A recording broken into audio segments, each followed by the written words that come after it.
The banquet hall is really the only large community space that we can exhibit and share ourselves with the larger world.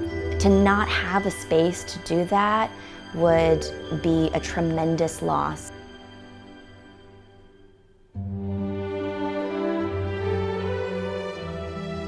This is the last remaining surviving banquet hall in San Francisco Chinatown that's still operating. 佢就唔希望咧康年咧從此消失，大致都係咁上下啦。If these banquet halls do have to close and are unable to reopen, I really think it actually impacts the underlying fabric of Chinatown.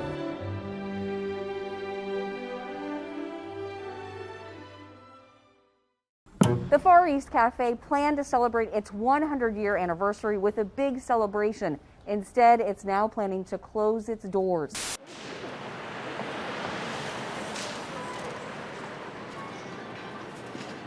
喺呢個疫情啦，即係由呢個2019年年尾開手啦，咁啊喺2020年，我哋即係接到市府嘅指令，喺呢個3月15號咧，我哋已經關咗門。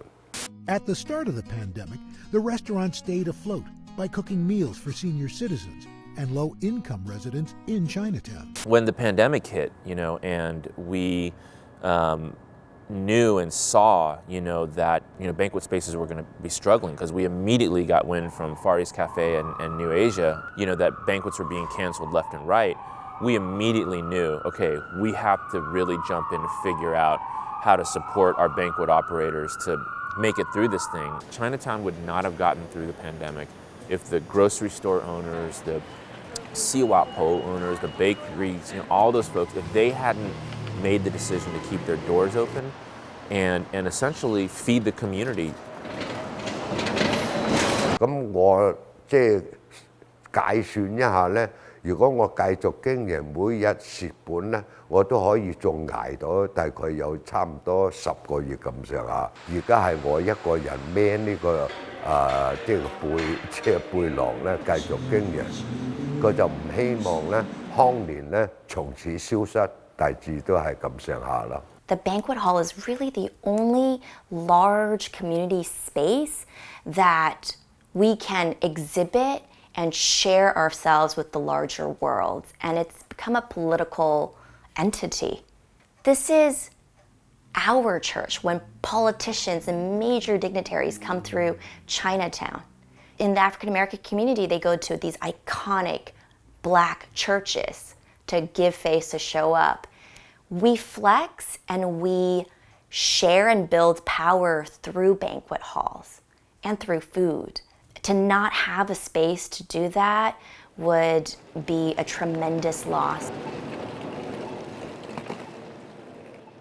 I think what we're seeing in 2022, and this is actually, to me, incredibly alarming, is we're seeing now a rollback of the relief programs.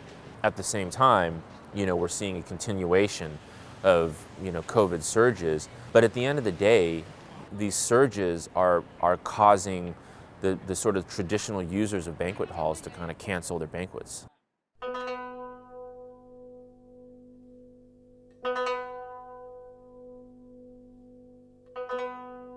This is the last remaining surviving banquet hall in San Francisco Chinatown that's still operating. I know pre-earthquake in the 1880s, 1870s, there were already a number of Chinese banquet halls in Chinatown. The building was, one of the many buildings that were built after the earthquake.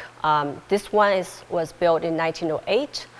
And it wasn't a restaurant at the beginning, it was a shop. The original name is slightly different. It's Ju Tong Lo. What does the name mean? It's in Taishanese or Cantonese, that Far East Cafe. 咁所以咧呢間餐館咧，即係喺由1920年咧開手到而家咧，即係喺世界上，即係好多人都知道唐人埠，即係有呢間歷史悠久嘅餐館。咁所以咧啲人咧就嚟到 Chinatown， 佢都嚟到花衣。同時咧，我哋最重要有一個特色咧，我哋保留翻嗰啲叫做情人房啊。貴賓房就咁意思。Chinese immigrants has to either be a merchant or a scholar to stay in the U.S. And so having a merchant status was one of the kind of condition. So the Far East Cafe one time had over 130 partners. Only like 4 or 5 were active partners. So the rest they call it the silent partners. So they have a merchant status. It's really kind of a strategy the Chinese immigrants to use to kind of make their life through migration, immigration.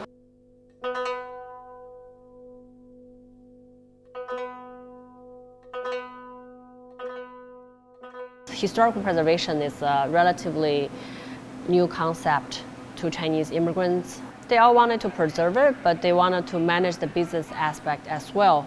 Right now it's being kind of postponed a little bit, but we're exploring another possibility to do the National Register of Historical Places, which is a program administered by the National Park Service. That one is more like an honorific designation, doesn't place restrictions or any ordinance on the change of the building itself. So that's more like a compromise ground that you can get a historical designation, but not as much restriction.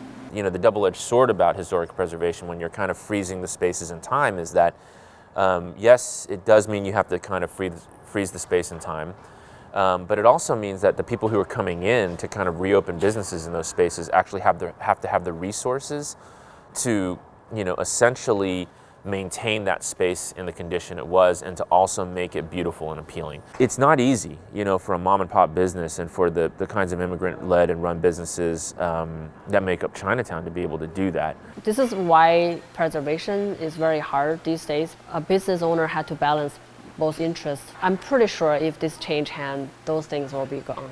And I hate to see it go because this is the last one. How many things are from the 1920s? Interior are still there. When things are moved, the meanings are lost.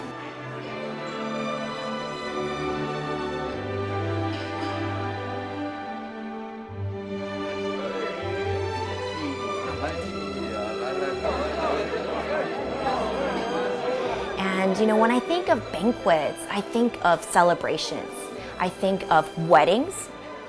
I think of family association dinners, now increasingly even community or annual galas from organizations. But I think ultimately it's really around to celebrate and to be celebrated, to see and to be seen, to honor and to be honored. And I think that's one of the beautiful institutions that both tourists and locals, elders and the young, someone like me can connect through food. And everyone knows the drill to serve your elder first, to keep the lazy Susan spinning, to keep your teacup full, and to serve the person to your left and right. And that's the nonverbal and body language of love, of feeding and nourishing each other, that I think as someone who is Chinese American, I think over time, intuitively and cumulatively become more Chinese and pick up through banquets. The banquet halls all throughout the United States are kind of fading away these days. People's lifestyle choices for dining changed, and associations don't host banquets as often as used to be. These days, the family banquets, I mean, Chinese Americans still do banquets for weddings and stuff. They chose different ones, right? Not necessarily Chinese historical restaurants or something.